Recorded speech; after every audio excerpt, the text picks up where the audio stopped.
What's going on, people? We are Tottenham TV, back here for yet another panel show. We have got returning guests, Gav, Brains. How we doing, my friend? Getting Good, through the dude. days all right? It's a very interesting time to be a Spurs fan. The other day, I got totally trolled by a girl who put up on her WhatsApp picture. She had a picture of her with the Spurs stadium behind her, and I was like, whoa! I didn't know you were a Spurs fan." Like, and she just turned around and was like, "No, I just think it's a nice building." And I was like, "Whoa! Now people are like trolling us that way." Oh, I would never God. like the football team. I just like the architecture. I just like the aesthetic of the architecture. Dreadful times, man. Stadium FC. Yeah, Daniel Levy's probably a hero. Look at this guy who built this stadium. Unbelievable. Yeah, that's his end goal. That people come and stand in front of it with like just phones, hot girls taking selfies in front of it. Wow. Ah. David, long time since you've been on. How you doing, bro? How are you coping at this and these Always very off rough with the times? Look, it's tough, isn't it? You know, being a Spurs fan right now, especially in terms of the league context, it's absolute dire. But look, personally, yeah, I'm keeping all right. You know, reasons to smile, I suppose. Yeah. At least we've all got each other, eh? That's the main thing. That's the main thing. I guess there's a couple of topics. We're going to just stick on Ange today. I mean, we'll talk about, like, do we think he's the right man for the job, and do we think that he can survive in this turbulent time? And I guess we'll start with, do we think he's the right man for the job? We've been going back and forth in the WhatsApp groups with Sim and Brains, and David's been chiming in here and there, but you know, he's not got involved in the nitty-gritty 4 a.m. jobs. But we'll start off with you, Dave. Do you think he is the right man for the job still? Do you know what, Ben? He sort of lost me there at the weekend and the last three games in general. You know, you look at the Tamworth game. Yeah, you can praise their spirit and everything else, but at the end of the day, that should be an easy game for Tottenham Hotspur. We should be playing them off the park. You know, you look at the Arsenal game, self-motivating. We went out there, we didn't fight. You know, they bullied us all over the pitch. And then you look at the Everton game, and you're thinking, okay, win that, you stave off the relegation talk, you buy yourself a bit of time. 3-0 down at half time, and we went with a formation that's clear we didn't work on. After the North London Derby, you're in for recovery. And the day before a game, you're in for light work. No time to work on it. And that was reflected on the football pitch as well. You know, we were so disjointed in terms of trying to play out from the back, you know, so much gaps in the back line for Calvert-Lewin to run through. You're talking about an Everton team that scored 15 goals all season. Scored a third of their goals against us inside 45 minutes. You know, we made them look good. They've been crap all season long. And I've just got to the point now where I've had my breaking point. You know, I'm starting to get really worried about, you know, this relegation talk. And when I look at it, I don't think we've got the forward line to get us out of it. When you do get into that mess, you need goals. We don't have the forward line. We don't have the characters to pull us through that sort of battle. You need people that are willing to put people up against walls, tell some home truths and stuff like that. Don't have them sort of characters within the dressing room to be able to stave off that. And you look at the teams currently right down below us, we haven't bet any of them. So, you know, I'm starting to get really, really concerned. And where I'm at now, I'm off the Ange train until proven otherwise. You know, it's up to him and the team now to start getting a run of results together to get me, and I presume, you know, many other people back on board. At the end of the day, all we want to do is win football games. But we're starting to become really concerned about, you know, that the relegation. Are you are you seriously concerned about that? Do you think it's a reality that Spurs could go down this season? Do you know what, Ben? I said something 2 years ago when the Harry Kane saga was coming about, and granted, the guy wanted to go, but I said if we don't replace him properly, and you've got the decline of Son on the horizon, I said, and we don't replace him properly, we're careering towards a relegation battle, regardless of the manager and stuff. I said that. We're here today, so I'm deeply worried. Yeah. So, Brains, how are you feeling about it? You flip flopping? You sticking to your guns? Where are you at? It's been tough though, because it's like, so I come from it from a kind of, being a Spurs fan since 1990, and being a footballer, like being in football now for 36 years. So I'm, you know, getting my badges. I've been in teams, I've been in 11s teams that are going through tough times, and they bring a new manager and bring a new manager, and a young manager, sometimes the manager be younger than me, and I'm his starting striker. And they'll come in with an attitude and an arrogance and go, this is what we're going to do. This is what we're going to do. And as soon as they walk out, everyone looks around, the eyes roll. And that's what a football team is. We're all humans that sit in that dressing room, Like the making of a man is not how they handle success. I don't know if you've ever heard that quote. The making of a man is how they handle failure and defeat. So what I see this whole time that he's been in is flaws fundamentally in what you need to do when you take over a team, right? You must make your team hard to beat. Number one, even if you're playing front foot, fast ball moving, domination, you must still make your team very hard to beat. And that's not just two players at the back or three at the back. Regardless of formation, you must build a mentality which is we don't get turned over. We fight for each other. We get tight. When we go up 2-0 in a game or 1-0 in a game before halftime, that's what I'm talking about. But make yourself hard to beat. Get close, tight. Everyone fights. That's where it's easy to, you want the game in fast flowing football to go back and forth, back and forth. But 5 minutes before halftime, and then when you go 2 up and you go into the second half, game state changes. And any manager who refuses to see that game state changes, that you have to be tight before halftime. Don't lose a goal then, because everything can fall apart. Getting your players in at halftime when you're 2-0 up or when you're just 1-0 up, getting them in at 1-1, getting them in even at 2-0 when it's starting to fall apart. You've lost it. You've lost the game. No matter what you try to do, unless you have that mentality of no, this is the game we love.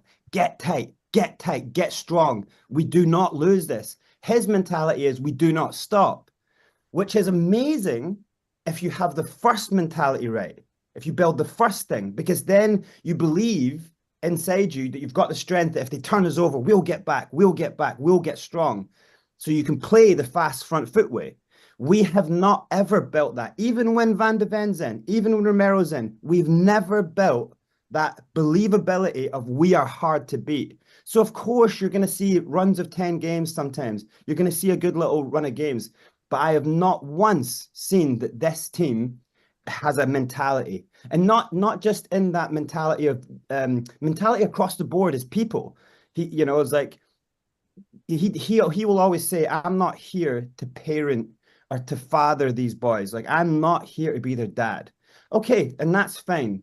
But that is what management is about. Because if you don't do that, if you don't put an arm around the players who need it, like Matters, and if you don't be very disciplined and strong with Basuma, then they will smoke laughing gas on camera and then they're out for games. Then one of them will make a racist remark and he's out for games. And it will affect your season. So what I mean about be hard to beat, be hard to be ripped apart by the media. Be strong mentally. Build your team from the back forward. Be strong internally defensive. And then you can play beautiful, glorious football. He just never did the first thing. So that was the thing. When I saw this from the start, I always was going, this will get us murdered more times than it will ever win. So I never thought he was the guy to take us to success. And also preface that with, that he's coming into the club. He's got the hardest job of any manager we've had because he's coming in to change a mindset. He's now not got the great players anymore. He's got this average squad and he's got people who are not ever gonna back him. So he's come in at the worst time. And so from knowing that, I've just always thought, I mean, I wanted to say Ange in so much. I wanted it to work. I do want it to work. It was never going to work. And it never can work because fundamentally he is flawed to be the kind of manager that we need, which is strength first, then play attacking football. So I don't think he's the right manager for the job. Although I would love if he turned it around, but no, I don't think he's the right guy for the job. And also at Spurs, I don't think anyone is under Levy. Yeah, that's obviously a key point there. But I mean, when you're looking at the parameters of Daniel Levy, I mean, can a manager that plays so kind of gung-ho, free-flowing, attacking football, apart from if you get very lucky, like a Maurizio Pochettino, can you get a manager like this that ever works? I mean, Sim, you would argue yes. Well, we had other managers who were much more pragmatic, and it also didn't work. It's not necessarily. I don't think it's ever a style of can this style work under a certain regime. For me, it's if you're running a football club and you're you decide what kind of philosophy, or what you decide how we want your team to play. You kind of, is it attacking football? Do you want a team with a philosophy where you're building kind of structure of attacking football, and whoever's in charge, that's kind of what you want to do? Or is it kind of, we're going to just pump loads of money and we're going to go for trophies immediately, and we're going to hold every single manager to the highest standard? If they're not winning the league like Real Madrid every year, then they just go and we'll bring a new manager. We're not going to do that, right? We're not a club who's going to just pump hundreds of millions every year in the pursuit of success, and basically hold every manager. I don't think it's fair to hold every manager to the highest standard where, for example, Chelsea, under Ancelotti finished second, out the door. We want someone who's going to finish first. We're not like that, right?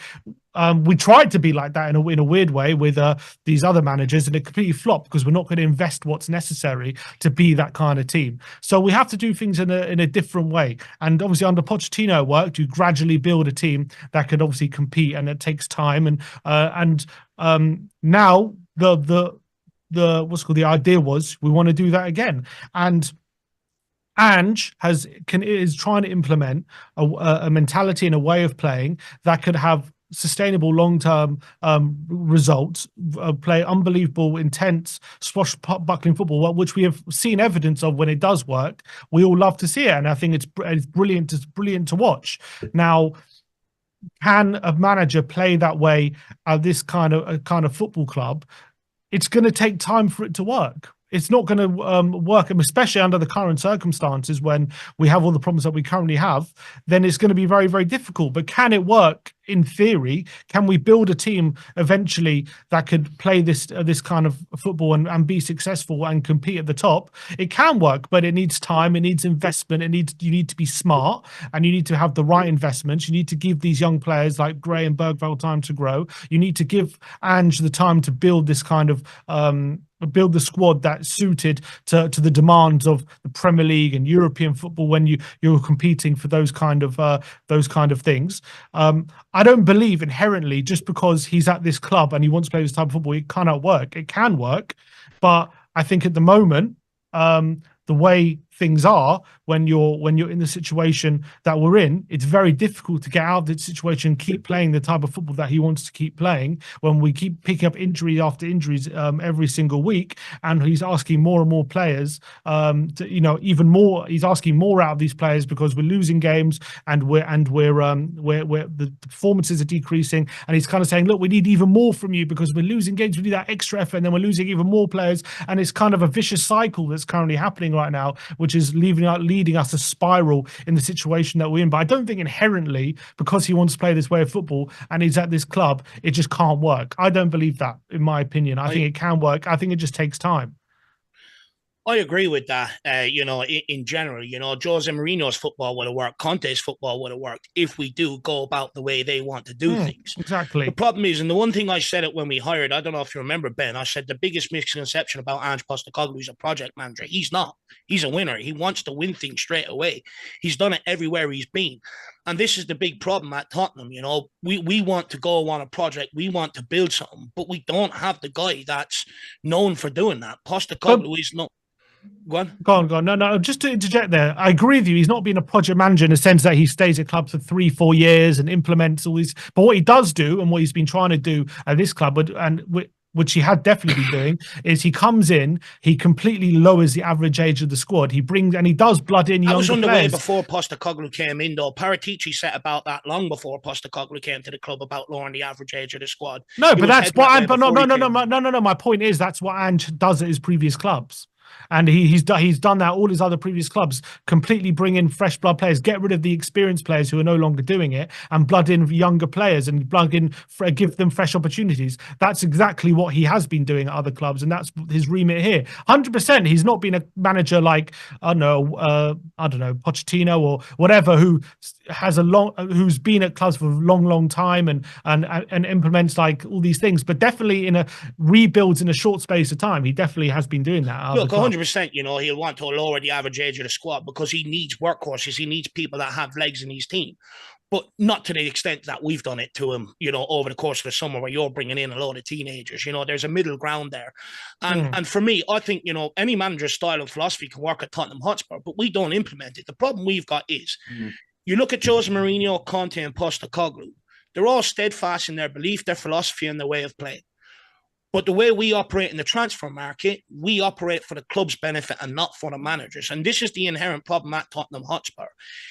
We brought in Jose Mourinho and Postecoglou. We spent money in every other area, but the big money where it really needed to be spent so that we could get the benefit of them was across the back line. We didn't do it. We gave them shit options to work with. Then Postecoglou walks in, we go, we're going to sell Harry Kane, Son's on the decline, but don't worry about that. We'll bring in Timo Werner to replace him, and go make your system work going forward. It's just, we continuously get it wrong. When we go and pump money into a data-led scouting model, which is designed to operate the way Brighton does so that we don't lose as much money as we've lost in the transfer window, you're bringing in players for the long-term future of the club. You're not sitting there going to the manager, what's your style, what's your philosophy, and who do you know around the game that you need to bring in here to make it work? We're not doing that. So it's never going to work out like that. And that's where, fans at some point do have to get patience with a manager. But at the end of the day, if the club are going to do this, then they have to bring in a manager that's known for adapting to situations, for showing flexibility, not managers that are steadfast in their philosophy, because this is where the mismatch is happening. Yeah. The transfer philosophy and the managers we're bringing in are not matching up. And that's where it's where you get this Conte style blowouts, the Jose Mourinho style blowouts. And you'll probably get one from Postecoglou at some point as well. But this is the big problem. We don't give them enough to make their football work. Like, the thing is, Postecoglou came in here. He demonstrated the first 10 games of the season he works. He's demonstrated at times against the big teams this season it works. But we failed him. Last January, when we had Son away at the Asian Games, we had Sarr and Bissouma away at AFCON, we had a load of injuries. Over to you, Johan Lang. What can you do? Timo Werner, Radu Dragosin didn't get the help we needed last January. You go into the summer then. We had glaring problems. The only player they brought to improve his first 11 was Dom Solanke. Everyone else is kids and teenagers. You look at what we spent the Harry Kane money on. We spent it on James Maddison from a relegated Leicester, Udebert from a relegated Burnley, Johnson from a Nottingham Forest team fighting relegation, Dominic Solanke from a Bournemouth team that have notoriously been fighting relegation to try and get ahead of the situation. We spent money on Richarlison at an Everton team fighting relegation. And, we just don't have the forward players right now to make this work. I'm sorry, but you need better caliber forward players. And even in this January, we're waiting around for signings. It's evident. You need to act early, which means there has to be a recognition inside the club. You're going to have to spend a little bit more on players than maybe what you were willing, because you got us into this situation. And again, we've only brought in one player, and we're sitting here on the 21st, 22nd of January, sitting here twiddling our thumbs, waiting for it. I turn on Sky Sports today. Forest are putting in a bid for Johan Wissa. I'm sitting there going, oh, okay, who Tottenham putting in a bid for? Absolutely zilch. It's nowhere near good enough. And to be honest with you, Johan Lang is escaping so much at this football club to a large degree. When we've needed help across all three windows, he has not demonstrated that he can get in one player of quality into this club to be able to help the situation. All he's been able to do is get a Werner or a Dom Solanke, which are your average journeymen, and the rest are all youngsters that he's got into this football club.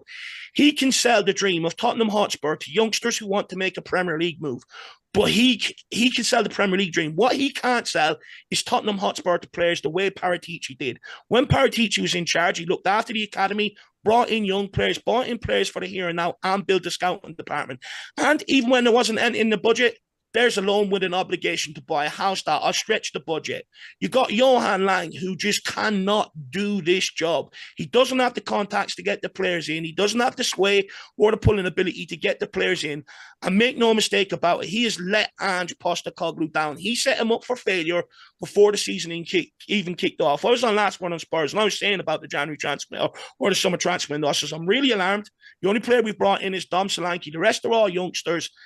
I see real problems on the horizon this season. I see a lot of inconsistencies, and I don't think we're going to achieve what the fans are expecting us to achieve, even what Postecoglou has said his ambition is, and James Maddison to a degree at the start of the season, which is trophies. We haven't done the window to back it up. I foresee the problems coming, and Johan Lang needs a lot more scrutiny. And lastly, Postecoglou is the only manager to deal with not having Kane and Son to bail him out.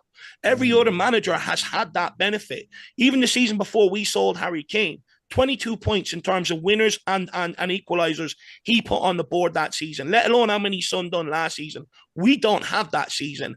And I also think that is a massive contributing factor to where we are right now. And that's why I don't believe even bringing in another manager is really going to change it, because we have had two of the best forward players in world football that everybody has wanted. And now we're sitting here with relegation fodder going forward, and we're wondering why we look so crap going forward, why moves are breaking down, why we can't execute the basics. Everyone's going on about the back line, but if you can't sustain pressure up front, if you can't, put cohesive moves together, the ball just keeps coming back one way, and eventually it's going to leave you exposed. The biggest problem at this club is we never gave Postecoglou the forward line to ever make this work. Yeah. And I do agree with that, David. And I've been saying it as well in terms of you're looking at playing one way, one philosophy, and you do make tweaks in that philosophy, but basically, essentially, you're a slave to the philosophy what Ange Postecoglou is, and what other managers have been in the Premier League. Conte was like that as well. Jurgen Klopp was like that, and I keep saying Jurgen Klopp was afforded the ability to get the best in class to fit his system and fit his model, and the rest is history. He went and won the Champions League, went and won the league, the only real manager to really take Man City all the way in the Premier League, getting 99 points and not winning the league. The reality is the way that Daniel Levy runs this football club and the way that we deal with our transfers, we're not going to give Ange Postecoglou what he needs to succeed in the job. We're not going to give Antonio Conte what he needs to succeed in the job. For Antonio to succeed, it takes exactly the same as what it takes for Ange Postecoglou to see. They need players that fits their system down to a T. You're looking at the players that we've got right now in the squad. Pedro Porro, his natural position is a wing back. His natural position is not an inverted fullback. Destiny Udogie, his natural position is a wing back. His natural position is not an inverted fullback. You've got Brennan Johnson.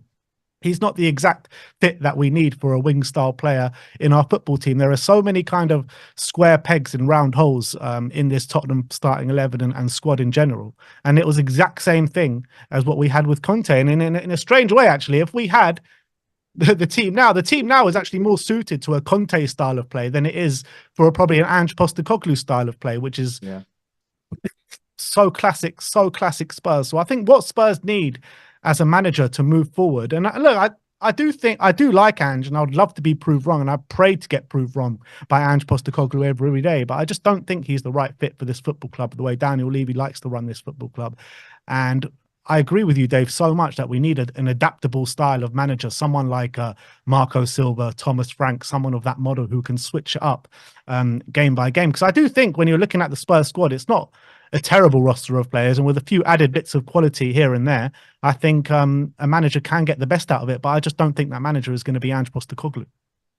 But also, like, one of the things that, when Ange was at Celtic, they gave him 29 players.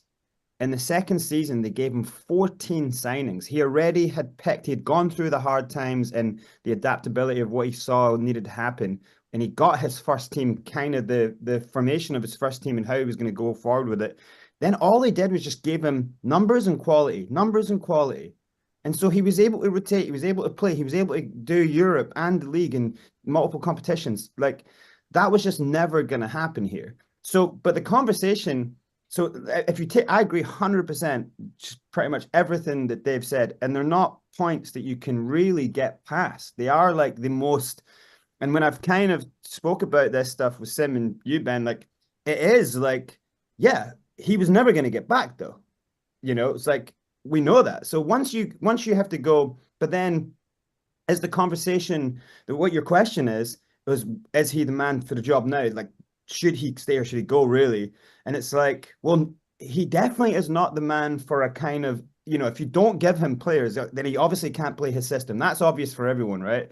But we've never seen him in a kind of relegation battle, or you can see him that he is completely bamboozled by the situation he's in right now.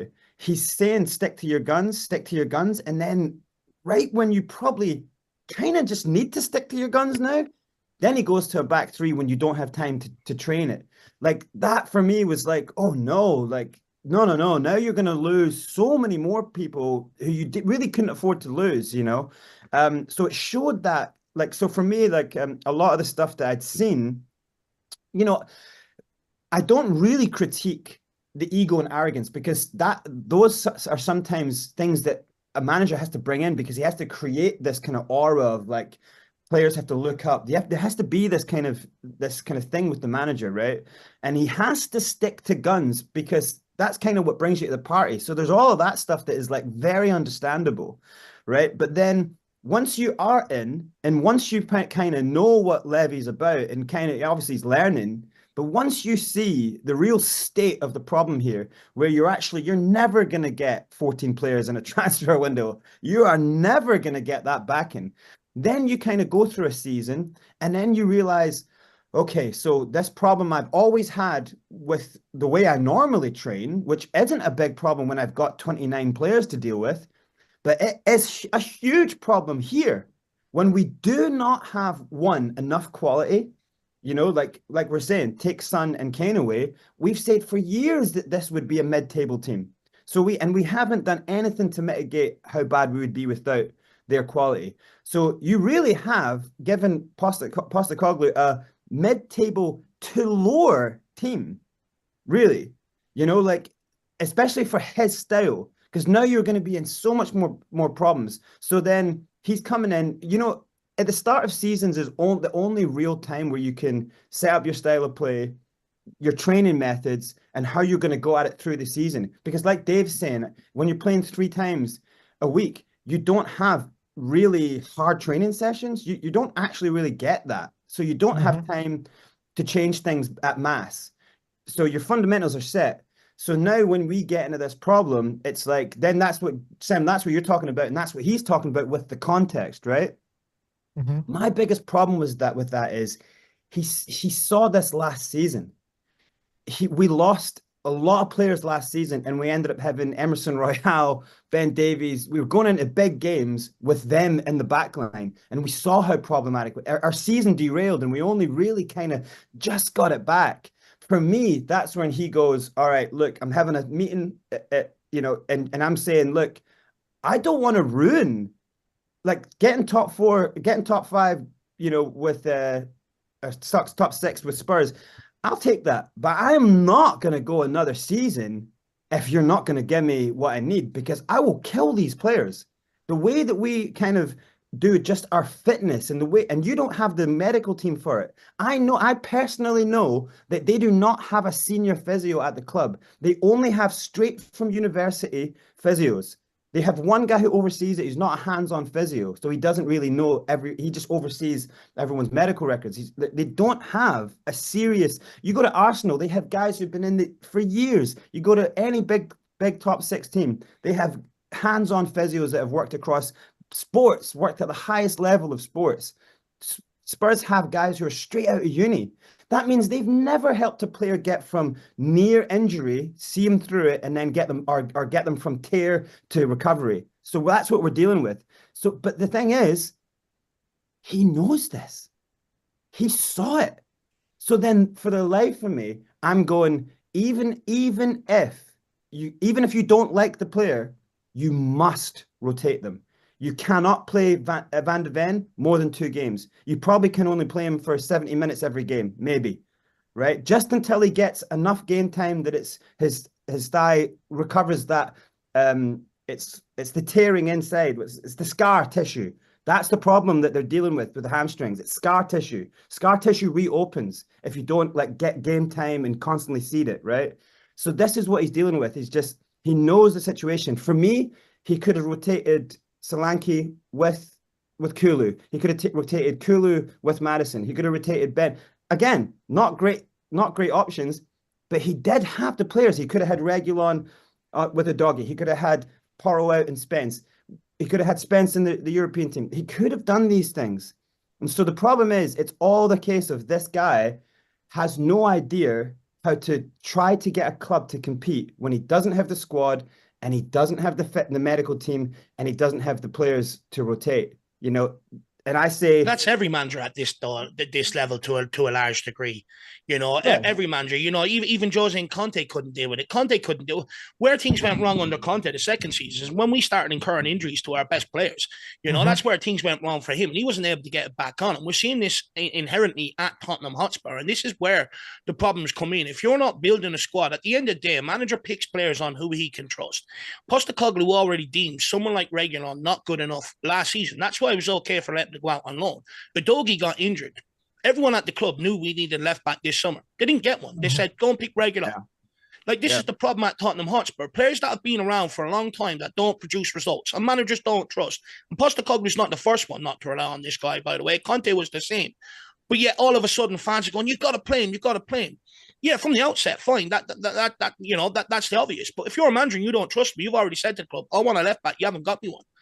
You know, at what point, like, he's not going to play him. It's just the life of a manager. If you don't trust a player to do a job, you're not going to play them. And this is the problem. It's like what Maresca's doing with Chilwell. We need to build squads for these managers properly. You know, we're asking them to rotate, to change, to do this and the other. But if they don't trust the players, they're only going to work with a small squad. The problem is at Tottenham, you know, if you're competing on all four fronts, you're allowed a 25-man squad for a reason. We never even get anywhere near close to that. Every squad we register, there's always a couple of goalkeepers that are just hanging around for homegrown status and stuff like that. A couple of players that have always been on the periphery, you know, but they're okay. Just register them. This is the big problem at Tottenham Hotspur. If we really want to go and catch Man City's, Liverpool's, teams like that, you need to build a squad. But Dave, here's the thing though, and I agree that, so that's again going back to the stumbling block is the club structure, Levy, Lang. But when you're in it and you're on the go, you kind of have to adapt. And I get that he's given up though, Brains, and he doesn't know how to adapt. He's never been in this situation before. But this is my point. But you just hammered him for trying to adapt, David. He went 2 or 3 at the back. He tried something different, and you're hammering him for it. Yeah, because he lost me. Because I believe you that, like, you know, if you're going to sit there for a season and a half and say, you know, I don't have plan B and C, I have plan A. This is the way I want to play.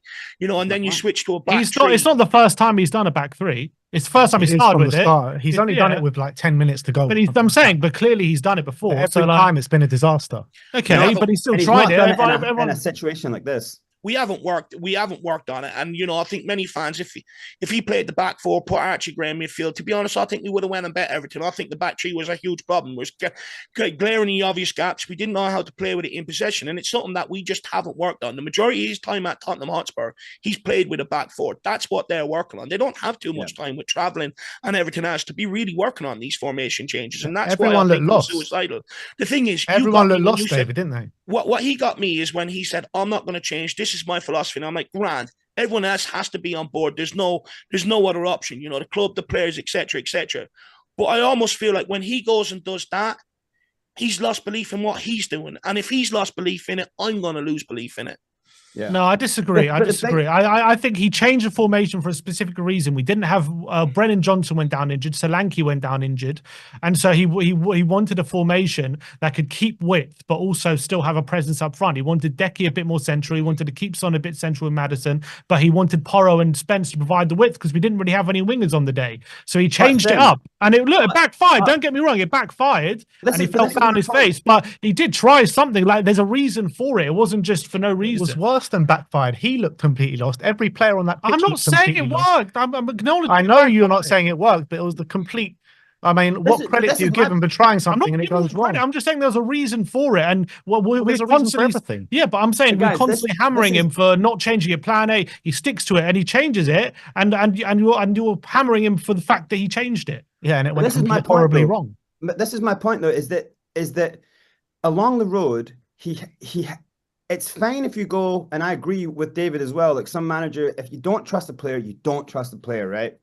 And to all intents and purposes, he didn't trust Jed Spence, and he was proven wrong. So sometimes people go, well, maybe I do just have to get out of my arrogance and just trust people, especially when you're in this situation where the reason that if you do not trust the player, even if you don't like him, then what you're going to do is you're going to kill another player off. The player you do trust actually gets the brunt of the pain.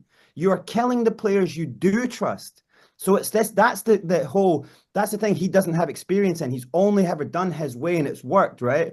but you actually are consistently being proven wrong, Ange, and you have to see that. You have to see that actually this situation, I know it's a shit show because of what the situation is, but that's what a manager is. A manager in any form of the word is someone who manages the problems, and it's every single day as a manager, you're dealing with problems, right? So he can't just, we all know the reasons for it, but when you're in it, you can't just ignore players and then watch other players get injured. You can't just ignore Will Lancashire and not play him in a FA Cup game. You can't not play him. He comes on, scores against Galatasaray. For me, that's a high-level game. That is a high-level game. Europa League. And he's come on and shown you he's got what it takes to get in and score a goal. And then now you're never going back to him. So for me, that is absolutely punishable by losing faith. He did it with Jed Spence. Jed Spence might be our best player right now. Bergvall might be our best player. And that's not to say anything great, because maybe we're now just getting used to seeing the level of okay players because we don't have other bigger players.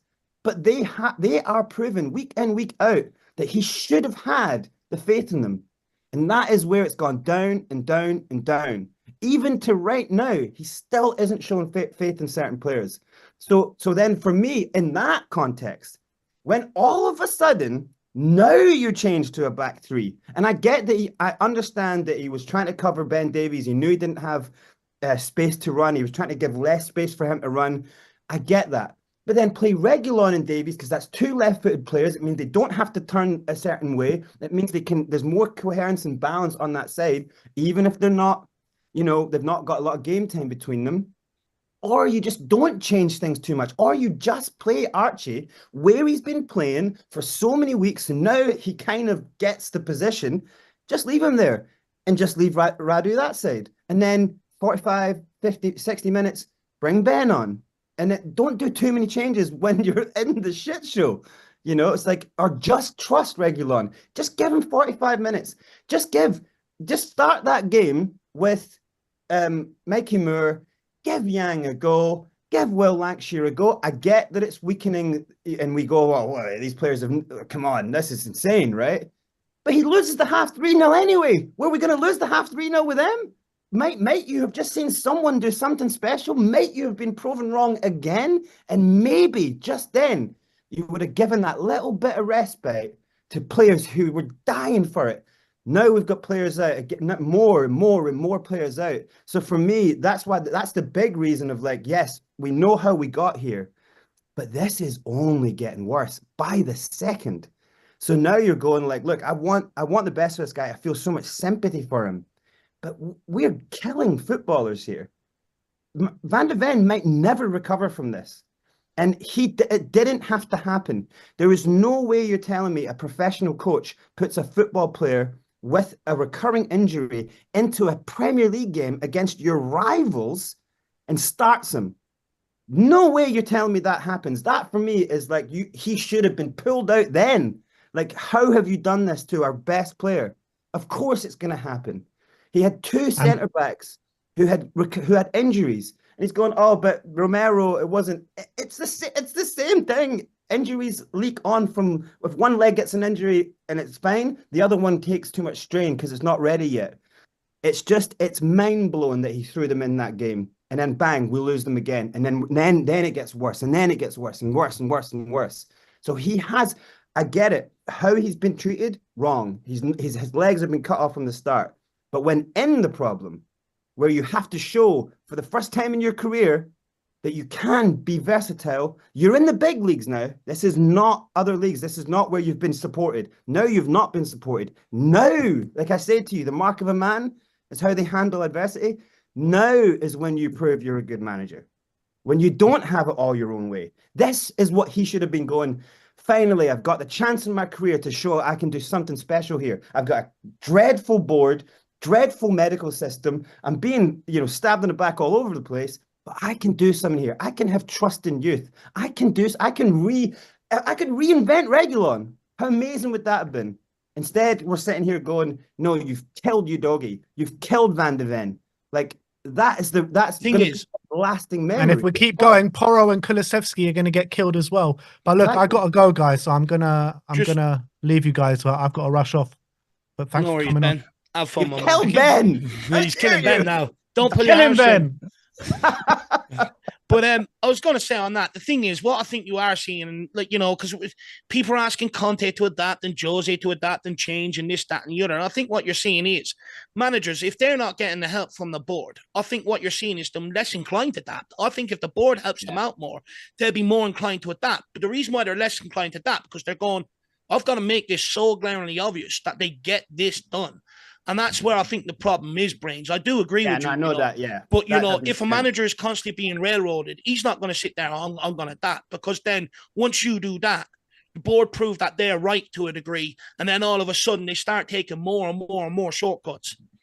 Yeah. But also he's come up, you know, the way he's been playing, the way he plays has got him to the situation where he's managing in the Premier League at the moment. That's Right? his brand. He's a massive club. That's his brand. It's not just about his brand, but that's the way that he has kind of made his managerial career, because he believes in his way of playing. He believes that's what can work. And so the first sign of trouble, if he's like adapt, just come up with some magical formation to win every single game, right? But with all these problems, then how much did he truly believe in his way of playing? And he has made tweaks. This is not a guy who's just playing the same way every time. He has made tactical tweaks. I've seen there's clear evidence that he's adjusted little things while still having eventually. No, he has throughout the whole season. Throughout the whole season, he has. Yeah, I know it was this is the first time he changed formation, but he has been making to the fullbacks, been making tweaks to the forward players. He's been making last tweaks. Season, even like at the end of last season, he started to make changes. But it's just that people were calling for the changes earlier, and then eventually did it. Like eventually tried Van de Ven as a fullback, and it's like, Jesus Christ, how good is he as a fullback? Yeah, he's been brilliant. And I think sometimes that's the nature of football. Gareth Bale didn't get a look in up until Benoit Suakota got injured, then became the best left winger in European football. That is sometimes football. I'm not going to, always hammer Ange for it, for not always figuring out. This is how football teams work. You find internal solutions. Sometimes it just happens. That solution comes around. You know, you try Decky midfield and he's amazing. Sometimes that is a solution you find. Look at Liverpool with Gravenberch. You know, they were desperate for a number 6. Everyone's saying if they don't get number 6, they might fall out of the top 4. People were saying at the beginning of the season. They didn't buy one. They didn't get Zubimendi, and they just found this internal solution in Gravenberch, and they've made him into an incredible player. Sometimes that happens, right? And obviously, Ange, But they've got everything else settled around that. So you have that's good management, 100%. And he's done that with sometimes. But this situation, right, we're hammering him for making mistakes and not doing the right thing when we have 11, 12 players out. Like he's obviously it's a crisis point. He's trying his best to try and find situations. He's trying to adjust things. But essentially, when you're in the Premier League, when in this specific season, especially when all the middle teams seem to have really improved and upped their game and they all seem very, very settled, and we're having 12 players out and very crucial players, and a lot of them are in the same position. I think any squad is going to take its toll. It's going to take a strain on any team that happens in the Premier League. And of course, 7 wins, 7 losses in 10 is horrific form, and you'd like to think he can get better out of it. But you got to remember, we're playing in all these different competitions. We're playing every 3 days, and he has gotten big performances out of this team in the Liverpool and the Carabao Cup. He's gotten over the line against Man United as well. He's when there have been big moments, he's pulled big performances out of this team. But ask him to do it every 3 days when we're playing league game after league game, and we're getting teams coming up against us who have their own motivations. They got less problems and they're fresher than us, and it's very, very difficult. And he needs to ride out this storm. But I agree with Brains when he says, is he the manager?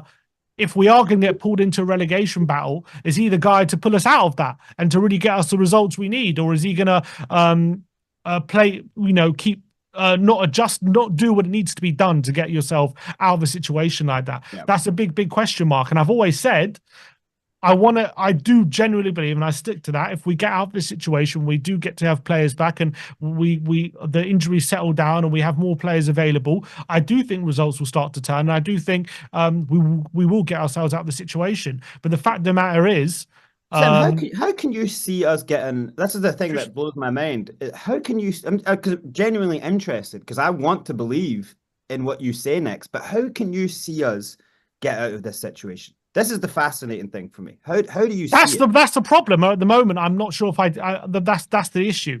That's the issue. Are we going to come out of that situation? Because we keep saying once we get players back at the end of January, we're going to get players back. Blah blah blah. We'll get players. We'll get players back. But along the way, we keep picking up more and more injuries. And this is what my big problem with. That's the thing, and so it keeps getting delayed. And are we ever going to get out of the situation? That's what I'm saying. The problem. I can't see us not losing Kulu. I can't believe Kulu, and all praise to Kulu for how well he maintains his body and the hyperbaric chambers and the ice, and I like, it's amazing. But that can only go for so long. The man is being run because this whole thing, he did it to himself. He almost kind of suffered from the Angeism of saying like, oh, I'll run all day. You know what I mean? He was like kind of bragging about like how amazing he and strong his body is. I'm sorry, but that is only going to last so long. It's a diminishing returns game when you're talking about fitness and 3 games a week. And I just think that you could mitigate. Like, look, and it's as simple as when Ange ball works at its best, Maddison was so unbelievably core to it. When Maddison and Son play together in games, Son all of a sudden does look a little bit better again. He seems to kind of know how Maddison's going to put the ball through. He just seems to have a bit of a thing with him, right? Partnerships. Football's about partnerships, right? But you can't run Kulu dead, right? So I think he's always going to either have to have given Maddison the start and play him 60, or Kulu the start and play him 60. But so, because say if you play one day, you play 60 minutes, and then then you're playing. But then the problem is, in that scenario, you're playing Brennan every game. In that, if you're just rotating Maddison and you can't do that because he's picked up an injury. This is what I'm saying. I totally understand that these options are shit. Right? But I'm saying, no, it's not about options. You can't just say, I'm just going to rotate Maddison Kulu, because then Brennan's playing every single game and then he's going to get injured. It's also only an option if they're having an impact on games of football. Let's be brutally honest. Maddison has you could put Mikey Moore, and you could have been using Mikey Moore. You can play. Yeah, but he's been out. He's a 17-year-old kid. You got to protect him as well. I think you can put Bergvall on the right of the wing, because I think he's a better dribbler and stronger player than most players. I think you could have even used Jed Spence if you didn't want to rotate these other positions. I'm saying you have to be a little bit inventive and try get, like, early on in the season. I think you maybe could have used Kulu all season just as a rotation with Solanke, and I get that Solanke and Kulu work really well together. So it is about seeing who's your best partnerships and seeing when they have this 60-30 everywhere. Because if you play 61 game and 30 the next game, that's 90 across 2 games. If you play 90 and then 90, that's 180 minutes and more across 2 games. It just can't. I'm sorry, but you can't play footballers like that. Not in this situation. So we are only going to keep getting more injuries because he will never ever rest Kulu, and it's a credit to how Kulu is so much willing to run. But even just as everyone was starting to say, "Oh, Kulu's been our best players," and I'm talking about the TV Sky, and like, "Oh, they do little bits before games on, look how good this guy's numbers are."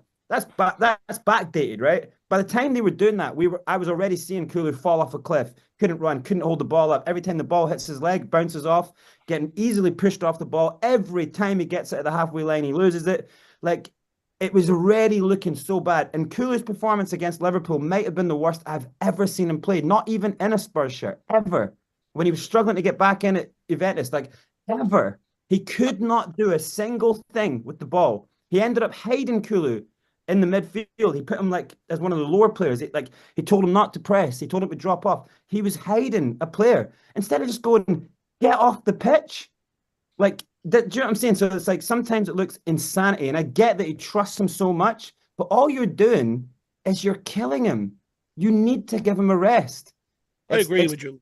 But it's insane, you know. I do agree with you. I fully understand what you're saying, you know. And the last thing you want to do is run Kulu into the ground, because once you run him into the ground, think how worse we're going to be going forward.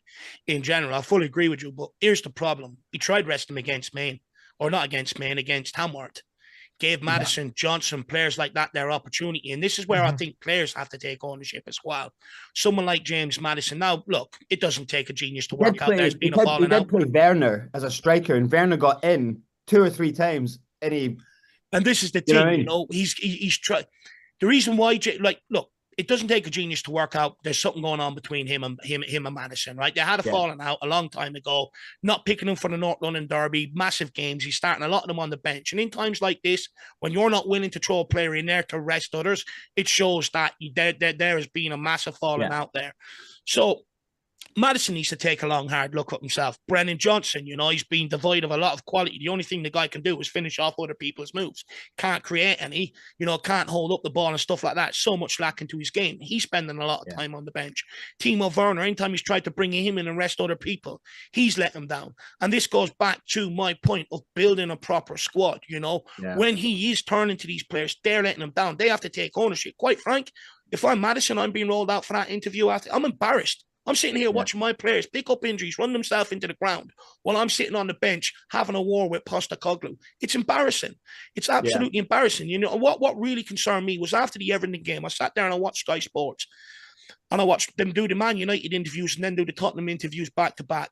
Amram sat there with fight, looking at the press, looking at them in the eyes, stuff like that. Bruno Fernandes, I'm not here to lose games. We need to wake up, this, that, and the other. I look at the Tottenham interviews.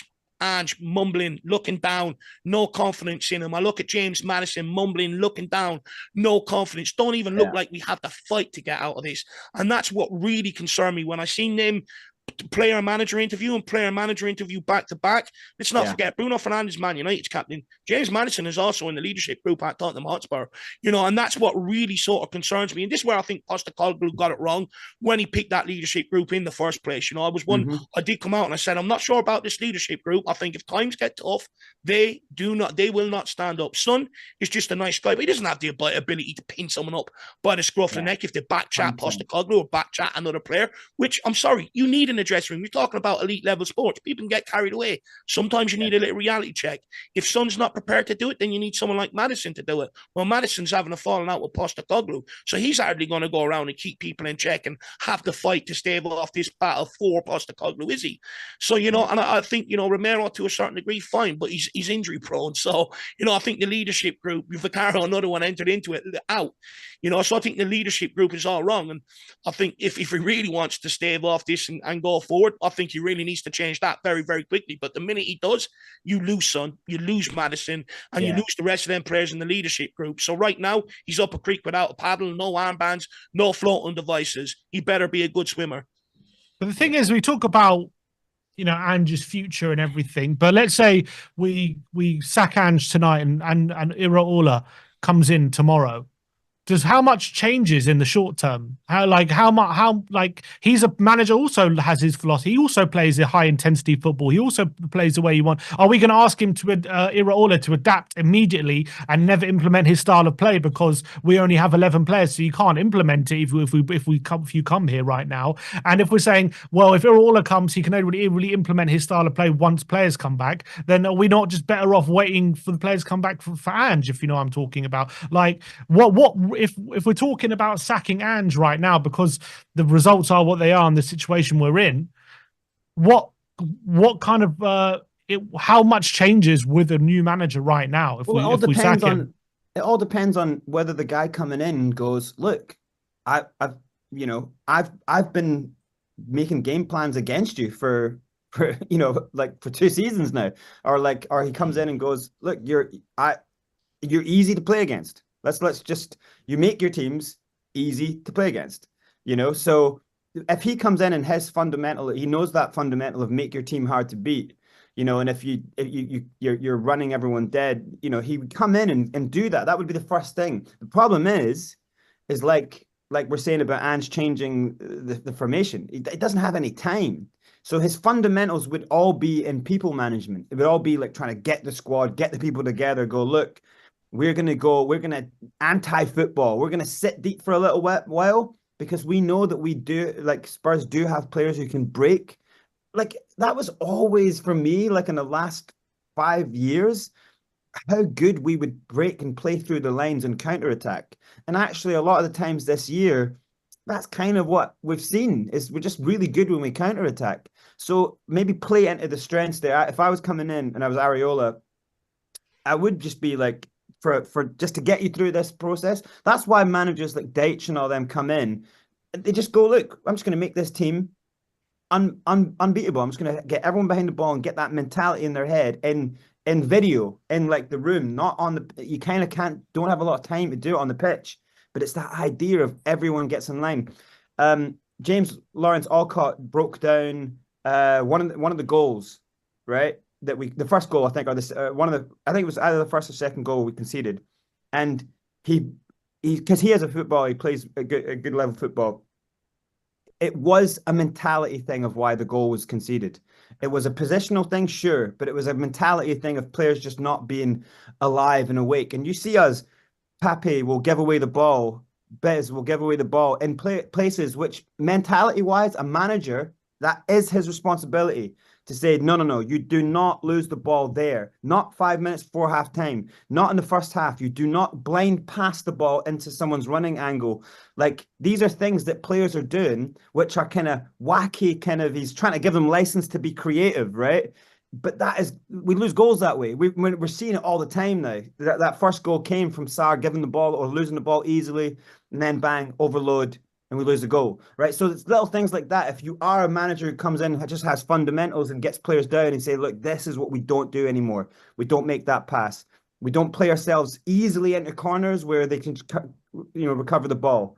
You put Bergvall, he's so good at the six. We don't really want him there all the time because he's better than that, but you put him there. You must have him there, right? Because he's the only one who seems to be able to, like, push a guy off and turn, like what Bez did or what Bentancur did when he first came to the club.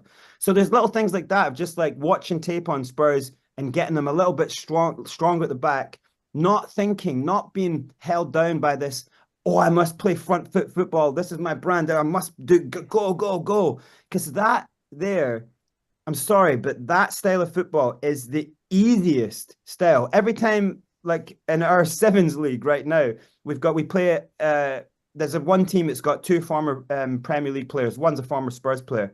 And every time we play them, they batter everyone else with front foot domination of the ball. They're so good. They've got like Crystal Palace graduates in their team as well. And every time we play them, we beat them. Why? Because we don't want to play football that day. We go, now we're going to anti-football. We're going to sit back, everyone behind the ball. We got one fast player. We got everyone behind the ball. They commit in deep. We go long, bang. We beat them every time. So it's like, when you play that style of football, you become easy to beat. You become but Brains, before Sunday, away from home, we'd conceded the least goals in the league away from home. So yeah, like how if we're the easiest team to play against and we're just so easy to score against? I know, don't get me wrong, since we've gotten these injuries at the back, our defense has been absolutely awful. But those numbers don't fit that narrative that we're just the easiest. It does, because you're misunderstanding the words. Easy team to play against doesn't mean that you'll beat Spurs 5-0 every game. Doesn't mean that we will concede loads of goals. The easy is then get a goal against Spurs and try and sit back and see them try beat us. No. So that's why we're losing games 1-0, because that's the easy tactic. Just get a goal against Spurs and sit back. They will not break us down. You get 9 players around the box against us, we will not break that down. Yeah, but that always happens early on when you got a manager trying to implement this kind of first of all, complete departure from Conte and Mourinho. Obviously, under Conte and Mourinho, we had historical problems of breaking down low blocks. Even when Kane and Son in the team, we would always obviously rely on counter-attacks and stuff like that. Obviously, when you're a manager like Ange Postecoglou, you're completely going in a different direction, attacking style, right? We've seen that when it's swashbuckling, when teams are coming out at us, right, we can go toe to toe and play football with them. Obviously, the hardest thing to do is break down low block. Hence why Everton, got a clean sheet against Arsenal at the Emirates. They got a clean sheet. They drew against Man City, and they got a clean sheet against Chelsea as well at Goodison Park in all 3 in a row, because they knew keeping going to a low block is going to be the hardest way. And these are much better teams than us, and they also struggle against a low block. That's obviously the toughest thing to do. You need the quality. That's where the quality gets implemented in the team. That comes with time. If we're relying on younger players and we're building a squad, that's always going to come with time. So obviously that's what we're going to struggle with. But actually, from what I was seeing at the beginning of the season, and the underlying numbers definitely back it up, is that we were conceding not many chances. And yes, we were being punished sometimes with the chances we were conceding, but not many chances. We were creating a lot more chances in the opposition. How much of that time if one unbelievable goalkeeper? How many saves would Vicario make per game I'm saying that was, yeah, last season, I agree. The balance wasn't quite right. But this season, actually, before this injury crisis, it wasn't actually all down to Vicario. I actually thought defensively, the numbers were there. The shots on target against us were one of the lowest in the league. The expected goals against us one of the lowest in the league. Vicario was making some of the least saves in the league as well. The defensive numbers were not bad, actually. And ever since we've had this unbelievable crisis, we've obviously dropped off a cliff, and now we're very, very easy to play against and very easy to score against, essentially, and very easy to create chances. Because now it's hard to get fullbacks to believe in inverting and going into the eights and doing all that kind of stuff, which is amazing if you're playing a team who's like going to come at you and, you know, like you're going to have a back and forth game. But when you're playing now where players don't want to run, players don't want to, you know, like they're hanging on. I don't say don't want to, they can't. It's just they're playing every year. They're hanging on for dear life. You watch Porro, I can see every time he gets the ball, he just turns and looks up to hit a long ball because he doesn't want to run. You can see how much he's kind of like in pain and hanging on in games. It's like, so that's what I'm saying. Like, that's why 2 months ago, I was seeing we were going to end up in this. And then from this situation, that's why you need managers who come in and can bring everyone together. That's why bringing Areola in right now doesn't really do anything, because it's not the style of play that can survive a relegation battle. So this is where you kind of come to like, well, do you keep asking Ange to change by saying, look, find a way to rotate, you know, you find a way of not inverting wing backs so you get a flat back four, you get more stability, find a way of like just not going front foot all the time, because, you know, when you see us press 10 minutes, we might have it. Or some point in the game, we do the press for 5-10 minutes and we look good again for a brief second. That's all we've got on it, because they can't do it. Pressing is the most physically draining stuff. You're constantly sprinting. You kill players like Dom Solanke. You know, it's just, you can't do it. You know, so like, it's just not a system that works anymore for this problem. And it could have been mitigated 2 or 3 months ago. And what I was seeing at the start of the season, and when injuries started coming off, and like I was saying, you know, you lost me when he did that to Romero and VDV, because then I was going, okay, wow, now we are in a shitstorm. Now it's only going to get worse. So we're only headed down.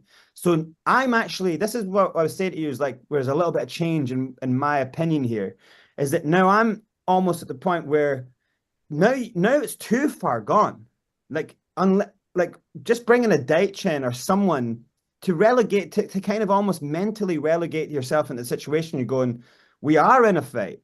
That will only break the spirit even further. If you're going to tell these players, like, you're in a relegation battle now. Like, now we're bringing this manager in because you're all so shit, you can't play front foot football anymore. Like, now we're going to get you just playing anti-football.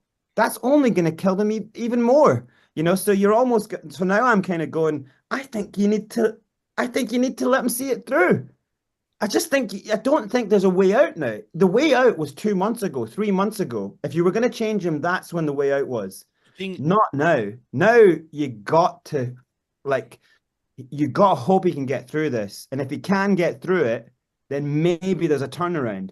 But it's so far gone now that it's just, you kill us either way. You know what I mean? Brains, look into the camera and say, I am now Ange. That'll be great. I am now. There is no other alternative. It's that bad. You may as well, like what I'm saying about the making of a man is how he handles adversity. You may as well see if he's going to handle this. This is his moment, you know?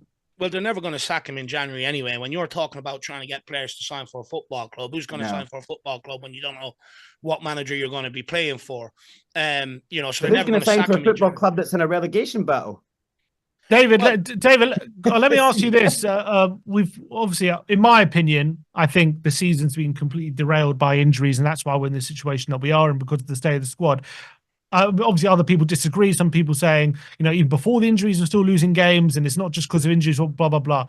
For you, David, first of all, how much do you put of the situation we're in now, do you put down to injuries that we have? And the follow-up to that, how much of the injury situation do you put on Ange? What kind of, like, percentage-wise do you portion the blame for him?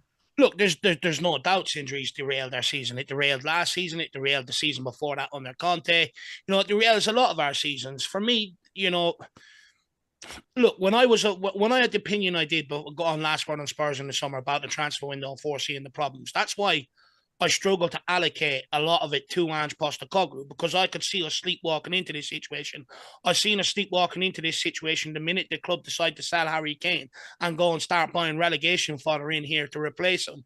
I've seen us sleepwalking into it. Look, my opinion is, I think managers are probably only really 5-10% of the problem at Tottenham Hotspur. If you bring in a manager, it's up to you to back him. If you're in Europe and that's what you want every season as a chairman, it's up to you to deliver a squad to compete on all four fronts to be able to sustain that. And that's inherently the problem at Tottenham Hotspur. We're always leaving managers short. And then when things go wrong, we're looking at them going, adapt, make it work. Harry Potter, wave your wand, do something. You know, the problem was manifested in the summer. We let him down in the summer, sleepwalking into this season. So I don't really blame Postecoglou for too much of it, to be honest. In terms of injuries, look, people can blame the system. Maybe there's some truth to it. But the reality is, when you go into a season off the back of what we did last season, where we're just playing Premier League football, into a season where you're gone deep in all the cups, you got European football, and you're trying to maintain a Premier League, it's double the workload, double the travelling, etc. You have to build a bigger squad. The only player we really gave him to add to that was Tom Solanke in the summer. So again, you know, even down to the injury crisis, how much is it really on Ange Postecoglou when it happened under Conte as well? You know, derailing our seasons under Conte and that as well. So for me, again, you know, I put it down to internal problems at the club. I put it down to a sporting director who does not know how to operate. There's a reason why Villa got rid of him and brought in Munchie, because he couldn't get the players in for Emery that Emery wanted. So they said, we'll get in Munchie. He's proven at Sevilla. He can do it. No problem. He's got connections in the games. So, you know, for me, I'll put most of the problems on this football club. The reality is, Jose Mourinho left Tottenham Hotspur, despite fans saying he's outdated, he's too old, his methods don't work in modern day football. You know, everyone said clueless, you know, negative, doesn't know how to adapt, you know, etc., etc. He's now sitting there with Napoli going for a Serie A title. Nuno, again, fans lost patience with him even quicker after a few months. Look what he's doing now with Nottingham Forest. And I can guarantee you, Ange Postecoglou will go on and do well elsewhere as well. The problem is Tottenham Hotspur. And this is where I think, you know, I get people have their problems with Postecoglou, but I think putting all the problems on Postecoglou, like we've done with Conte, Jose, and Nuno, I think all the problems are going to go out the door with them. Sadly mistaken, because if Jose was the problem, then why are we still in this situation? If Nuno was the problem, why are we still in this situation? If Conte was the problem, why are we still in this situation? So I don't think you can keep blaming managers at this football club. The reality is they've got a history of winning. Yes, Postecoglou, different level to Conte and Jose, but you have a history of winning. You have a history to prove it works. But then you come to Tottenham and all of a sudden we go, we know you're a winner and we're a loser. But we want you to adapt to our ways. And that's what we asked them to do. And that's where the problem goes. We sit here saying we want trophies and everything else. But then we go to you, adapt to our loser ways, please. It just doesn't make sense. You know, if you're bringing in a guy that's been there and done it, it's up to you to follow his way. That's why you're bringing him in here. So for me, I don't really blame the manager for too much what's going on right now, Sim. I blame the football club. I blame Johan Lang, people like that had, you know, plenty of opportunities in the summer to rectify it. Plenty of opportunities early in January to help alleviate this situation, even just temporary for this month. We haven't done it. So for me, I struggle to sit here and blame a lot of it on Postecoglou. His football will work if we give him the right players. However, where we're at now, I just think when I look at them interviews, when I look at the last three games, even when I look at Postecoglou, like it was clear when we went 1-0 down, the back three wasn't working. We went 2-0 down, didn't change it. He waited till halftime to change it.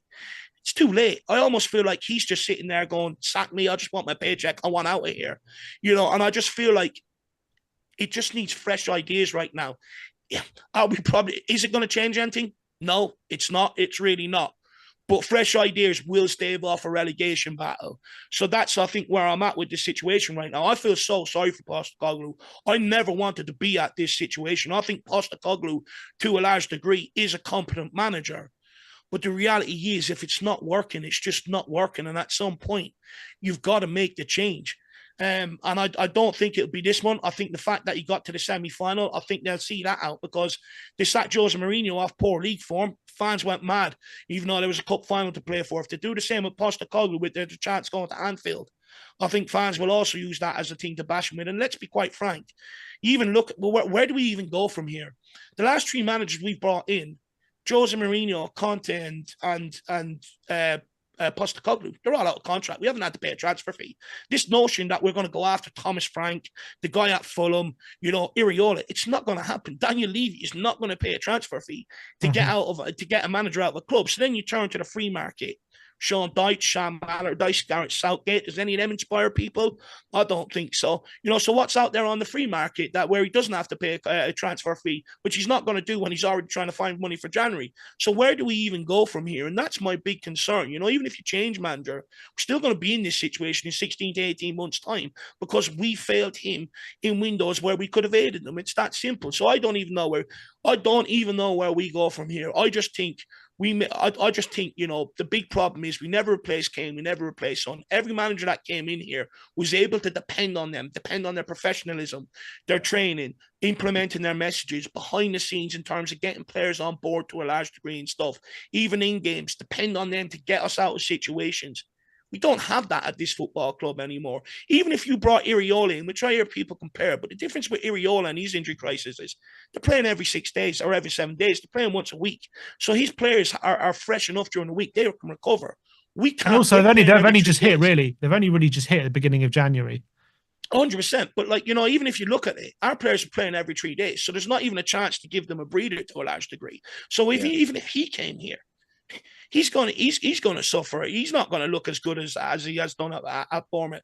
But then you've also got you have to factor in, if you're a manager worth your sort, if you're a manager that's on the rise in the football, or you're gathering a reputation, why would you touch Tottenham Hotspur when you look at the way the last three, and now Postecoglou, which will be the last four, have left this club, and the way Spurs have made them look so incompetent? Why would you touch Tottenham? Let alone looking at the situation and going, well, I've 9-10 players out. What can I do here? So no manager's even going to sign on the dotted line unless they're looking for a massive payday. Or, quite frank, we take a gamble and they're looking for an opportunity that no other club has given them. And you look at Amorim at the moment, he's coming to United mid-season and they've gotten worse, Man United, from when they were under Ten Hag. And that's because he's come in mid-season when they're playing every 3 days. He's had very little time on the training ground to implement his way of playing, and they don't have the players to play his way. Even though they've got a fully fit squad, they can't seem to adjust to his way of playing mid-season because it's all too much to take on when you're in the hustle and bustle of the Premier League. And I think that's even, look at that situation, that's probably a cautionary tale. I think I agree with you, David. I think any manager looking at this situation right now and thinking, why would I join that mess right now? If I wait till the summer, that would be a better situation. I'm coming in, I'm going to be asked to turn their form around when they've got 12 injuries at the moment, and I'm going to be asked to basically be a miracle worker. And if I can't get more out of the players than Ange, then I'm going to be seen as a failure as well, and it could hurt my reputation. So I think it's a really tough sell for a manager to leave like a really good situation like Bournemouth challenging for top four and all these other things. But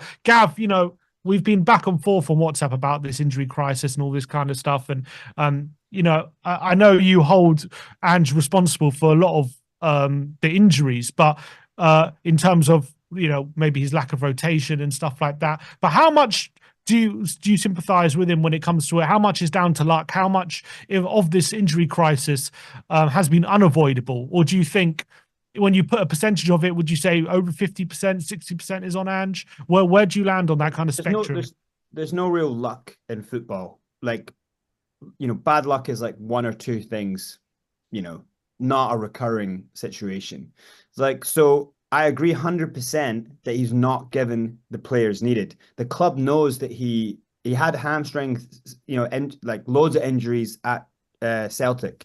Like, it was a thing. So the club knows that about him. He knows that the way he plays and the training methods will cause hamstring injuries. Like, that's 100% fact, right?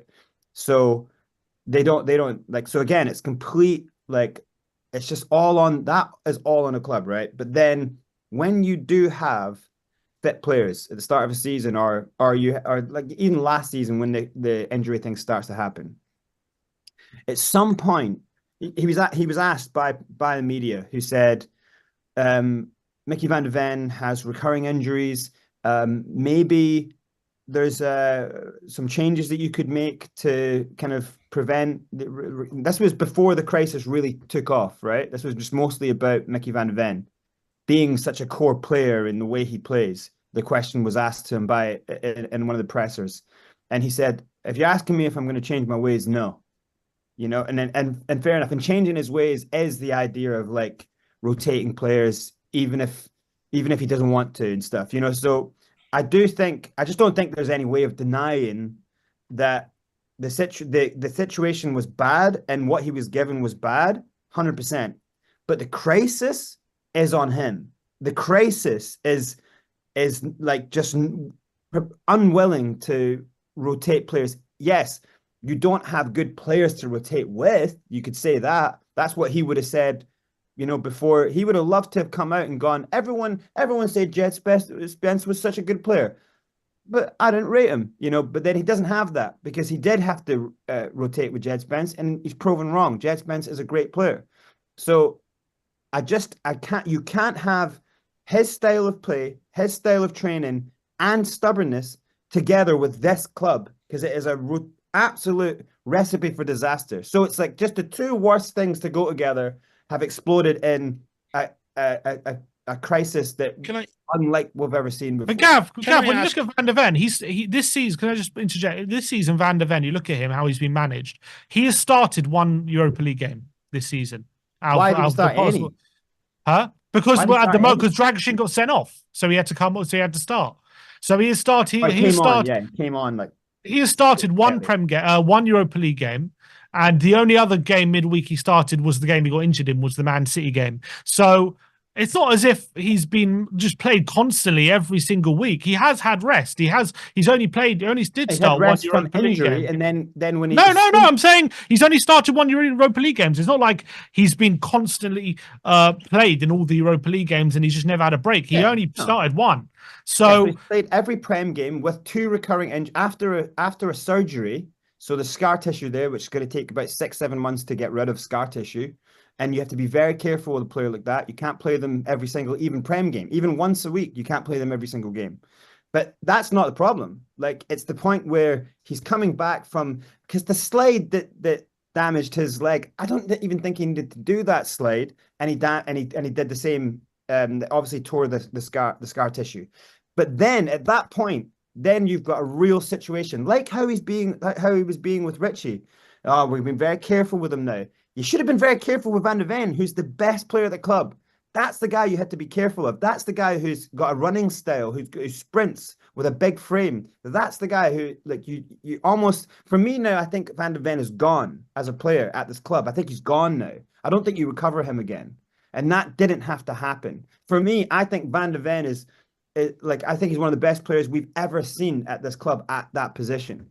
And it's, for me, I'm like eternally pissed that Ange wasn't given an adequate replacement for him. You've sticking by Ben Davies. Like, Ben Davies actually done all right, but it's not the frame. It's not the same type of guy you can use. But okay, Gav, I take your point. But and as much as I appreciate Van de Ven and as much as I love him as a player, that's no way to manage a settled back line, to have a player in your back line who you know has to come out every 3 games because you have to manage him. You have to have a player agreed, right? But then, okay, we have to realise that, and we have to plan adequate. And maybe we can't rely on Van de Ven, and is that on Ange though? The fact that we can't rely on him, does he know that? Is that the thing before we signed him? But then we're always going to do this jumping from, well, you know, the club let go of Ashley Phillips. And the club doesn't want to play Alfie Dart. It's like, no, that's a manager's job.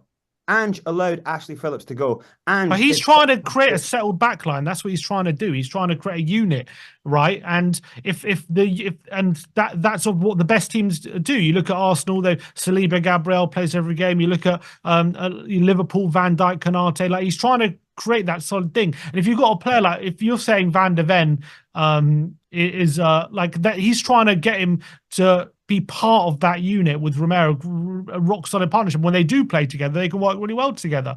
But is that any way?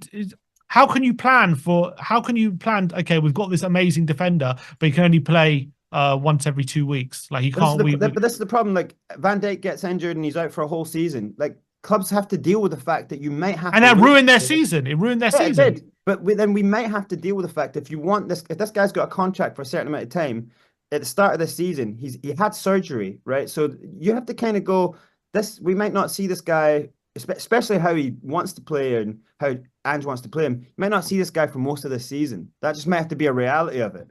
Because the repercussions, for me, it's always the repercussions of what Ange doesn't want to do. I get that they're tough, but the repercussions are end game scenarios. If you don't rotate Reggie in for Udogie, then you lose Udogie and you can't afford that. If you don't have an adequate replacement for Van de Ven, then you lose him and you don't want to do that. So unfortunately, he's not ever had the chance to have a steady backline because you've got this amazing player. He's now got the injuries that are recurring. You've basically got assess on your own situation here. And if you play him more, you're going to exacerbate it.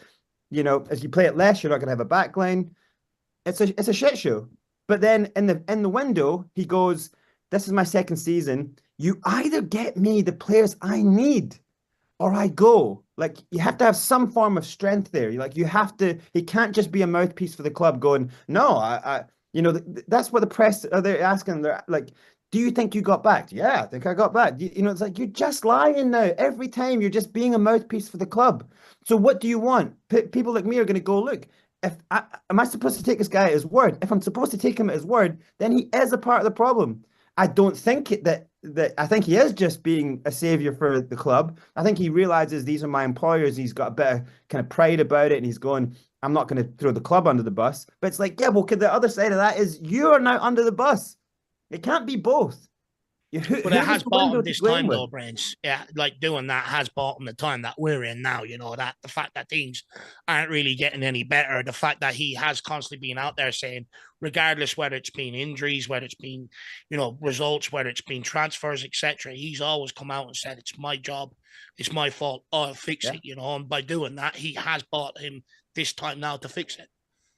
Yeah, but as soon as this is a crazy contradiction as well. If you watch any of his pressers, 1 minute he'll say one thing, about 3 seconds later he says another thing. So he'll come out and go, look, this is all on me, it's all on me, it's all on me. Like 5 minutes later, he'll say, well, it's not all about me, guys. When does he say that? Then he'll go, he does say responsibility. Say again? When does he say it's not all on him?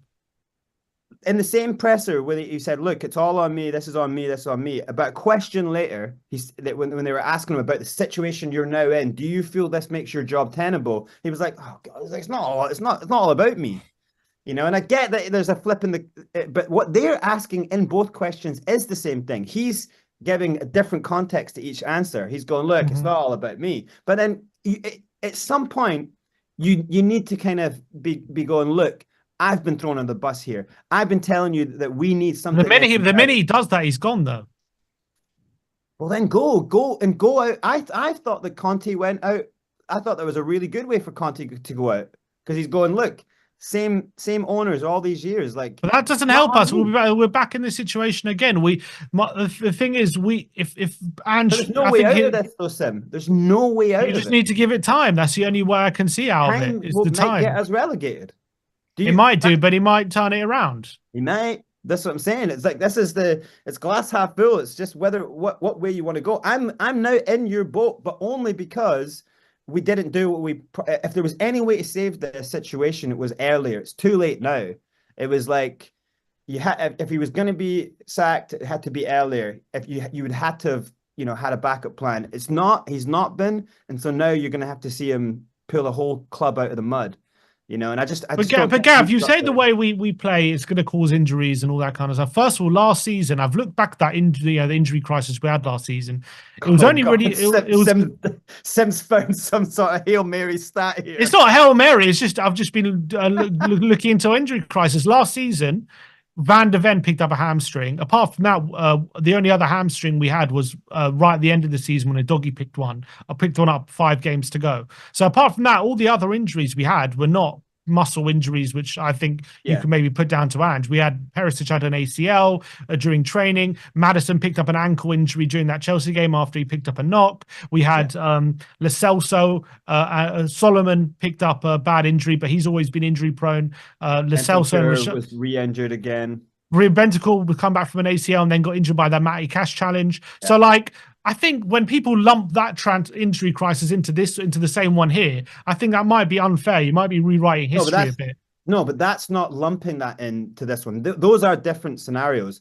All that you've but people just blame Ange for all of them. People saying, "Oh, look, we're 2 injury crises in a row, and it's all on Ange."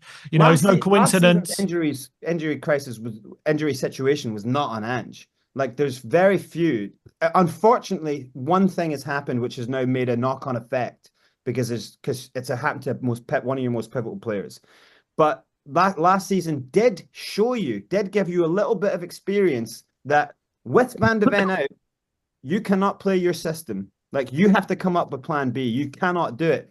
With Romero out, you can, like, what's going to happen? You know, what is going to happen? So he would have come into this season going, look, well, I've got 2 key centre backs. He can't have the mentality of what he gave as an excuse. Like, how many clubs have more than 4 centre backs? I'm like, well, actually, Ange, you have a centre back who's actually a full back who we've been using as a centre back, who's been at the club for 10 years, who's old, who also might have an injury around the corner. You've got a centre back who is now injury prone. So you don't actually have 2 starting centre backs. You don't have 4 centre backs at the club.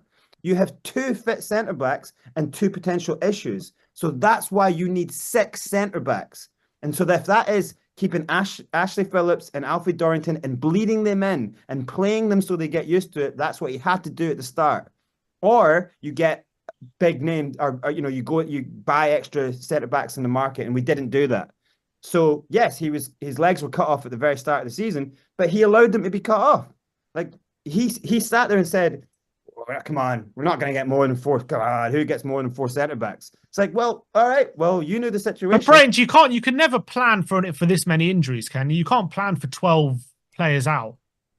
I think you probably know that your style of training and what you establish that style of training at the start of the season. You can't really. Yeah, but you expect it to be manageable. You expect it to be manageable. Go on, David. This style of training, I want to delve deeper into, because I don't understand what the problem is. I think we make too many excuses for hard work at Tottenham Hotspur. You know, under Conte, you know, where apparently they weren't training enough. You know, they didn't want to stand there and work on set pieces, work on throws, even though they're conceding goals from them week in, week out. They don't want to do it. Man United, whenever you hear about the class of 91 talk and stuff like that, all you keep hearing is our training was more intense than games on the weekend. It made the games on the weekend easier. So why do we keep making different times? No, but, you know, with more science and everything else, you think, you know, for me, I just think we make too much excuses about the training, you know, the intensity and stuff like that. At the end of the day, if it's good enough for a team that's gone on to win, you know, everything there is in European football, then why is it not good enough for Tottenham Hotspur? I just think we make too many excuses for these players not to work hard. At the end of the day, I think it should be, we are a club that want to win trophies. We are a fan base that wants to win trophies. We want every ounce of energy you have, because we are paying you 100 grand a week. You know, but as soon as the going gets tough, we give them excuses, and I don't understand it. Yeah, no, and actually they have facilities there to really mitigate a lot of the issues.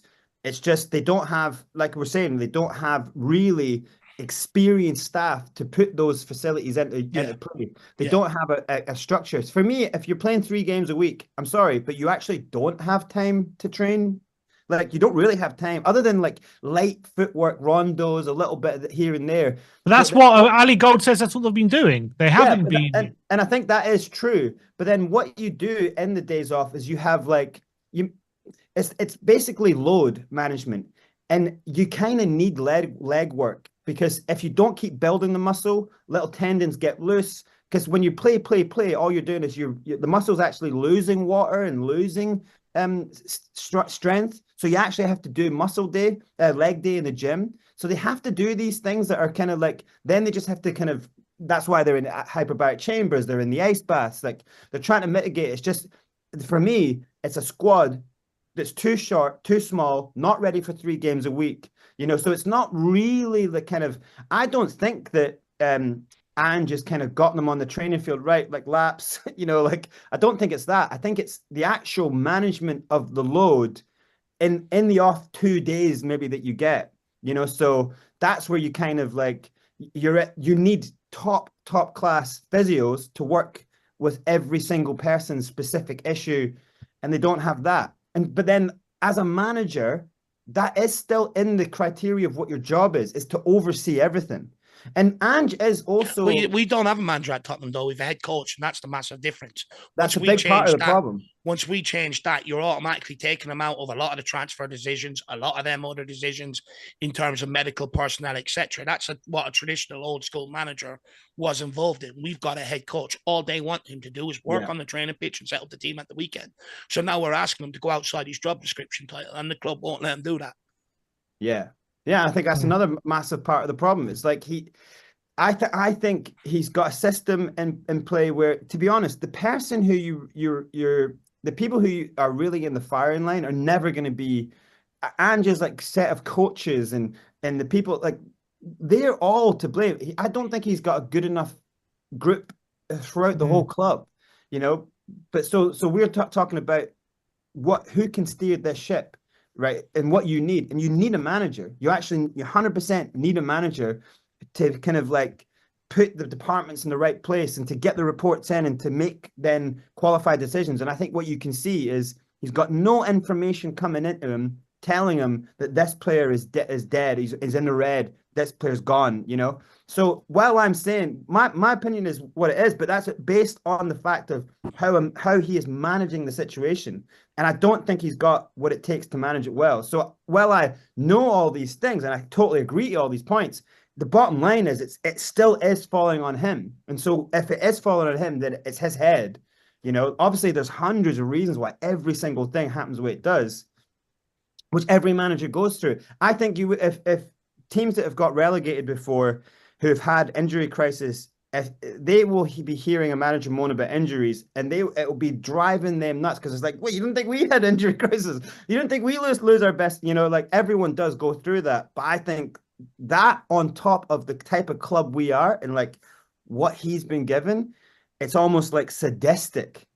You know what I mean? To put him in the situations that he's in. So I totally get it. I totally say, look, and when I'm saying that there's ways to mitigate the re-recurring of injuries, I'm specifically talking directly to the physios, right? First. But he is the person who has to also get that information and go to the club and be like, look, we're getting killed here. Like, what is going on? So he ends up being the guy to blame because he's overseeing it. But then but the thing is, the club have taken a decision, haven't they? They've changed the medical staff and they've made these decisions. So is that not the club saying they're not doing their job and they're the ones who are going to take accountability for this situation? Yeah, but I don't think they're going to. I mean, I don't think they're going to take accountability for it. No, they have. The medical staff have gone, so they have taken accountability. Then the accountability's been fallen on the medical team. But then in the same breath, they say we're going to back Ange, and we're still sitting there waiting for signings. No, my point is, the club are looking at this injury crisis at the moment, right? Yeah. And some people are blaming Ange, and people are blaming whatever. Is it whose fault is it? The club are saying the club have hired a new head of medical, or going to hire a new head of medical, a new conditioning, all these different things, right? So is that not the club saying our assessment of the situation is it's the medical team who need to take accountability? Well, Ange was asked about that. Ange was asked about that, and he said that was always going to happen. That was one of those things that was in line to happen. I didn't think his answer was true at all. But he was like... But if that's the situation, then that's negligent from the club for leaving it until this point to do it and not before when... But anyone knows when you change the medical staff and you bring in... That nothing's going to happen quickly. I mean, that's like a 3 Correct. It takes time. Yeah, it takes time to get implemented. Yeah, they probably do have to do a whole audit of the whole process of all the things they're doing. A short... I don't think they're going, I think they might be doing it to kind of view the kind of what it looks like. We're trying everything. We're fire the medical team. No, that should have been done. Don't hire kids. Spend some money. Like, you've got these machines, but you got to spend some money on the people, the humans, to still be able to feel someone's muscle, feel where the tear is. Like, is the scar tissue still there? Like, you can feel it. Like a machine can't do that for you. So yeah, right. It's an absolute shit show. Yep, that's life of being a Spurs fan. But look, David, I know you've got things to do, so appreciate your time as always, mate. Thanks for coming on the panel show. You're going to be seen on all the other Spurs programs probably today. So David's doing the rounds. Are you not tired of talking about Tottenham yet, David? But you know what? I'm absolutely fed up with it. Usually at times like this, I try to avoid it just because it does my brain in. It's the same conversations without any resolution going forward. You know what I mean? But I don't know. I don't know why people seem to be asking me to come on and stuff. So yeah, I'm on my own show at 6 o'clock. And then I'm on Chris Cowland's at 8 o'clock as well. So. Everyone's desperate to see the flat cap. Come on, So Dave, we all want a bit of the flat cap. You're Ange out, Sims Ange in, and I'm Ange. That's where we got to. Look, you know, I just need wins. If we start winning games, you know, it'll get me back on board. I'm not one of these that, you know, if we're winning games, I'm still going to continue on and with my narrative and stuff like that. At the end of the day, I just want, you know, I need evidence now to get back behind this project. But really appreciate the conversation. Though. It was a really good one. I really enjoyed that. Enjoyed that. Thank you very much, everyone. Smash the likes up for the boys here. You know, it really helps everyone out. And we'll speak to you again soon, lads. Big time. Good. Go check out Dave at the Irish Hotspur. The link will be in the chat as well at the moment, so go check him out. But look, Brains, as always, really appreciate your time. As always, mate. Call us a draw. On the panel is that what we called it? We called it a draw. Mate, I won. You're Ange in now, so you're such a sick, sadistic Spurs fan that you're saying that you won this. How dare you? How dare you? Killed your brother. Look at you. He's gone. He was sick of it. He's sick of it. I count that as a win. But look, appreciate your time, lads. Who knows where this all heads up? Let's hope for some sort of light at the end of the tunnel. We can go on to Hoffenheim on Thursday, and we just got to somehow predictions. End with a prediction. Is Ange getting sacked? I think this week, next week. I don't think he'll be sacked this week, but I think if we lose the next 4 and then lose the Carabao, I think he'll be gone. I do think that, to be honest, but we'll see. But look, appreciate your time as always, guys, and appreciate everyone in the chat as well. We'll see you guys very soon. Like, subscribe, and comment. And as always, come on, you Spurs.